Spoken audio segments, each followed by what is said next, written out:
తెలంగాణలోని పలు జిల్లాల్లో వర్షాలు దంచి కొడుతున్నాయి. ద్రోణి ప్రభావంతో మండు వేసవిలో భారీ వర్షాలు కురుస్తున్నాయి.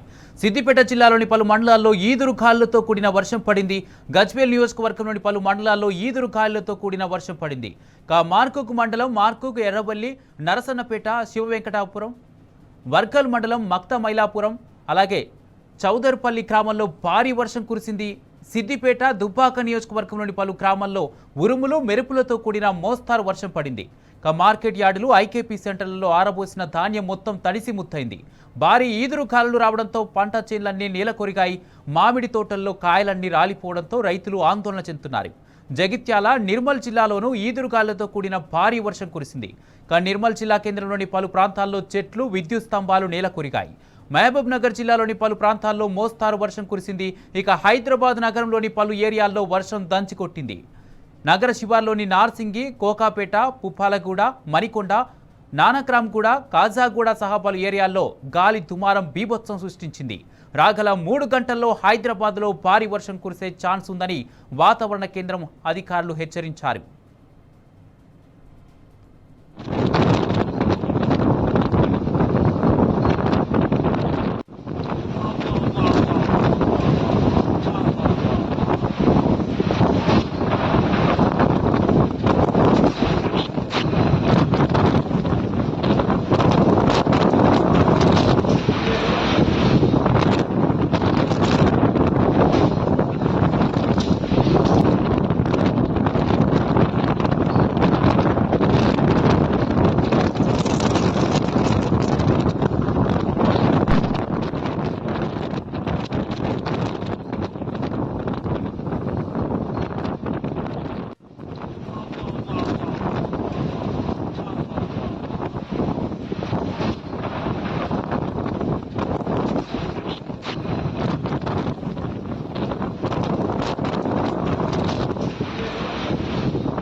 తెలంగాణలోని పలు జిల్లాల్లో వర్షాలు దంచి కొడుతున్నాయి. ద్రోణి ప్రభావంతో మండు వేసవిలో భారీ వర్షాలు కురుస్తున్నాయి.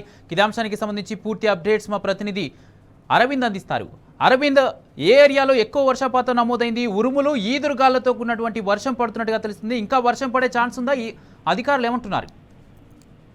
కుమార్, ఏదైతే చూసుకుంటే తెలంగాణ రాష్ట్ర వ్యాప్తంగా మండు టెండలో కూడా వర్షాలు దంచి కొడుతున్నాయి. ఇప్పటికే పలు ప్రాంతాలలో వర్ష తీవ్రత ఇప్పటికే సెంటీమీటర్ల నమోదు అయ్యింది.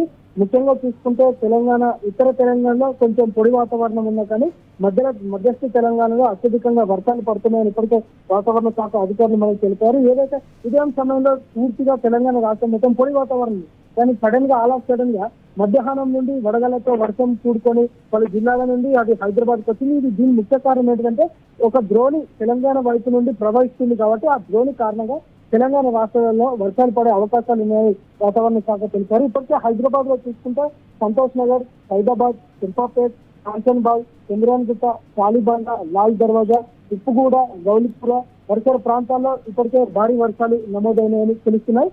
మరి ఇక్కడ చూసుకుంటే ఈశాన్యం దిక్కు చూసుకుంటే గచ్చిబౌలి, మాదాపూర్, జూబ్లీ, బంజారాహిల్స్, ఇటు మళ్ళీ కిందికి పంజాగుట్ట, అమీర్పేట, హైదరాబాద్ ఈ ప్రాంతంలో కూడా వర్షపాతం 1.5 సెంటీమీటర్ల నమోదవుతుంది వర్షపాతం. మరి ఇంకోటి చూసుకుంటే దక్షిణ దిక్కుగా చూసుకుంటే దిల్సుఖ్ నగర్, కొత్తపేట, సరూర్ నగర్ ఉరుములతో మెరుపులతో వర్షం కూడుకొని ఇప్పటికే తీవ్రంగా గాలి దుమారంతో చెట్లు విరిగి పలు ప్రాంతాల్లో ఇప్పటికే డిస్టర్బెన్స్ లాగా అయిపోతుంది. మరి ముఖ్యంగా చూసుకుంటే ఇప్పటికే మధ్యాహ్న సమయంలో వికారాబాద్ లో మరి సంగారెడ్డిలో తీవ్రంగా వర్షపాతం నమోదైందని వాతావరణ శాఖ అధికారులు ఇప్పటికే మనకి హెచ్చరికలు జారీ చేశారు. మరి రానున్న 2-3 గంటల్లో కూడా వాతావరణ పరిస్థితి ఇదే ఉంటుంది. ఈ విధంగానే వర్షం పడుతుందని ఇప్పటికే వాతావరణ అధికారులు మనకు తెలిపారు. అంటే ముఖ్యంగా చూసుకుంటే ఈ నేపథ్యంలో హైదరాబాద్ లో ఉదయం సమయంలో ఎండ తీవ్రత 37.4 డిగ్రీ సెల్సియస్ నమోదైంది. అదే మరి సాయంత్రాన్ని తీసుకుంటే వర్షపాతం 1.5 సెంటీమీటర్ల వర్షపాతం కూడా నమోదైంది. అసలు అధికారులకు కానీ ఇప్పటికీ రాష్ట్ర ప్రజలకు కానీ ఎవరికి ఈ ఈ వర్షపాతం ఎందుకు అసలు నమోదవుతుందని ఇప్పటికీ ఎవరికి అంతుచిక్కలేకపోతుంది. ఒక పక్క కిందో నింబస్ మేఘాల వల్ల ఎఫెక్ట్ అవుతుందని తెలుసుకోలేదు, మరియు చక్రవాక ఆవర్తన ద్రోణి ఈ ద్రోణి వల్ల కూడా ఏది ఎఫెక్ట్ అవుతుందో కూడా ఇప్పటికీ శాస్త్రవేత్తలు అధికారులు దాన్ని అంచనా వేయడంలో చాలా లోతుగా అంచనా వేస్తున్నారు. మరియు Telangana planning and department Telangana రాష్ట్రంలో ఏం చెప్తుందనంటే వర్షపాతం వాళ్ళు ఏడబ్ల్యూఎస్ అని ఏర్పాటు చేశారు. అంటే ప్రతి ఒక్క డిస్ట్రిక్ట్ హెడ్ క్వార్టర్స్ లలో ఏడబ్ల్యూఎస్ అంటే ఆటోమేటిక్ వెదర్ స్టేషన్ ఏర్పాటు చేశారు. అది ఆటోమేటిక్ గా ఎండ తీవ్రతను కానీ మరి వర్షపాతం ఏ విధంగా నమోదవుతుందో ఇలాంటి పూర్తిగా వాళ్ళు ఏర్పాటు చేశారు. ఏర్పాటు చేసిన తర్వాత కూడా పూర్తిగా ప్లానింగ్ డిపార్ట్మెంట్ అంచనా వేసి ఏ టైంకి వర్షం పడుతుందో ఏ టైంకి వర్షం పడదా అని కూడా పూర్తిగా అంచనాలు విఫలమయ్యాయి. కానీ ఇండియన్ మెట్రాలజికల్ డిపార్ట్మెంట్ మాత్రం మనకు పూర్తిగా ఇచ్చిన సమాచారం ఏంటంటే హైదరాబాద్ లో ఈశాన్య దిక్కు మరియు ఇతర దిక్కుల వర్షం పడే అవకాశాలు బాగా ఉన్నాయి. ఇది వర్షాలకు పడని కారణం ఏంటంటే ఏదైతే భూమి సర్ఫేస్ పైన బాగా హీట్ ఏర్పడి మబ్బులు ఏర్పడతాయి, దాంట్లో ఒక వ్యాక్యూమ్ క్రియేట్ అవుతాయి. ఈ వ్యాక్యూమ్ క్రియేట్ కావడం వల్ల తేమ శాతం పెరిగి అటు ఈ తేమ శాతం మరియు ఈ వేడి రెండు మబ్బులో కరిగి వర్షాలు పడే అవకాశాలు ఉన్నాయని వాతావరణ శాఖ వారు మనకు పూర్తిగా తెలియజేశారు. మాయిశ్చరైజర్ ఉంటేనే వర్షాలు ఎక్కువ పడతాయని కూడా మనకు తెలుస్తున్నాయి. మరి ముఖ్యంగా చూసుకుంటే వెస్ట్ అంటే పశ్చిమ సైడ్ చూసుకుంటే కామారెడ్డి, మెదక్, సంగారెడ్డి, వికారాబాద్, మేడ్చల్, హైదరాబాద్, రంగారెడ్డి ఈ ప్రాంతాల్లో కూడా వర్షపాతం ఎక్కువ తీవ్రంగా నమోదయ్యే అవకాశాలు ఉన్నాయి. మరియు హైదరాబాద్ లో చూసుకుంటే ఇప్పటికే ఈ వర్షపాతానికి కొన్ని ప్రాంతాలలో పిడుగులు, ఉరుములు, వడగళ్లతో వాన అంటే ఒక్కొక్కటి రాయి సైజ్ అంటూ ఉండే వడగళ్లతో కూడా వర్షం పడ్డాయని ఇప్పటికే మనకు స్పష్టంగా తెలుస్తుంది. కుమార్, అయితే అరవింద్, అంటే తెలంగాణ జిల్లాల్లో కూడా అటు రైతులు కూడా ఇబ్బంది పడుతున్నారు. ఇటు వడగండ్ల వాన, అటు ఈదురుగాళ్లతో చేతికొచ్చిన పంటలు కూడా నేలపాలవుతున్నాయి, రైతులు ఇబ్బంది పడుతున్న పరిస్థితి. మరి రేపు ఎల్లుండి కూడా తెలంగాణ జిల్లాల్లో వర్షాలు పడే అవకాశం ఉందా? వాతావరణ అధికారులు ఏమని చెప్తున్నారు? వాతావరణ అధికారులు ఇప్పటికే స్పెషల్ గా హెచ్చరికలు కూడా జారీ చేశారు. అంటే ఆరెంజ్ అలర్ట్ కూడా జారీ చేశారు. అది ఏంటంటే 2 రోజులలో తీవ్రంగా వర్షాలు ఉన్నాయి, అదే తీవ్రతతో ఎండ కూడా ఉంటుందని వాళ్ళు తెలిపారు. ముఖ్యంగా ఇది పంట చేతికొచ్చే సమయం కాబట్టి ఇప్పటికే పంట నష్టం కూడా జిల్లాలో భారీగా అవుతుందని వాళ్ళు తెలిపారు. మరి ఏదైతే మామిడి పళ్ళ సీజన్, ఇది మామిడి పళ్ళ సీజన్ కాబట్టి మామిడి పళ్ళు కోతకు వచ్చాయి. అంటే బయట మార్కెట్ కి వెళ్లాల్సిన మామిడి పళ్ళు ఈ వడగళ్ల వర్షానికి అన్ని నేల కరిగిపోతున్నాయి. దీనివల్ల ఆ పంట నష్టం కూడా అధిక స్థాయిలో ఉంటుందని కూడా భారీ అంచనా వేశారు. మరి రానున్న 3 రోజుల్లో కూడా ఇది ఇంకా మరింత తీవ్ర స్థాయిలో ఉంటుంది. అంటే ఈ 2-3 రోజులు బిఫోర్ చూసుకుంటే వర్షాలు కూడా ఈ రోజు పడ్డంత కూడా లేవు.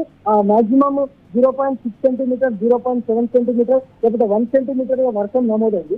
కానీ ఏకకాలంగా ఈ రోజు చూసుకుంటే 18వ తారీఖు చూసుకుంటే వర్షపాతం ఏకంగా 1.5 అని మధ్యాహ్నం నమోదైంది. కానీ ఇప్పుడు ప్రజెంట్ 1.8కి ఒక 2 సెంటీమీటర్స్ పెరిగిందని ఇప్పటికే వాతావరణ అధికారులు తెలుపుతున్నారు. మరి ఏంటంటే పలు జిల్లాలలో ఎవరైతే కళ్ళాలలో రైతులు తమ ధాన్యాన్ని నిల్వస్తుందో వారికి పూర్తిగా నష్టం కలిగిస్తుంది ఈ వర్షాల వల్ల. ఈ వర్షాలు రావడం వల్ల రైతులకు నష్టమే, దినసరి కూలీలకు నష్టమే, మిగతా ఇతరత్ర కార్మికులకు కూడా అందరికీ ఈ వర్షం వల్ల నష్టమే జరుగుతుందని ఇప్పటికే వాతావరణ అధికారులు మనకు పూర్తిగా హెచ్చరికలు కూడా జారీ చేశారు. అంటే ఆరెంజ్ అలర్ట్ కొన్ని జిల్లాలకు ఇప్పటికే పూర్తిగా కొన్ని జిల్లాలకు నమోదు చేశారు, మరి కొన్ని జిల్లాలకు ఎల్లో అలర్ట్ చేశారు. కానీ 5వ రోజు మాత్రం 20వ తారీఖు మాత్రం పూర్తిగా వర్షపాతం ఎక్కువ ఉండే అవకాశాలు ఉన్నాయని వాతావరణ శాఖ వారు ఇంతకుముందే మనకు స్పష్టంగా తెలియజేశారు. Right, thank you Arvind.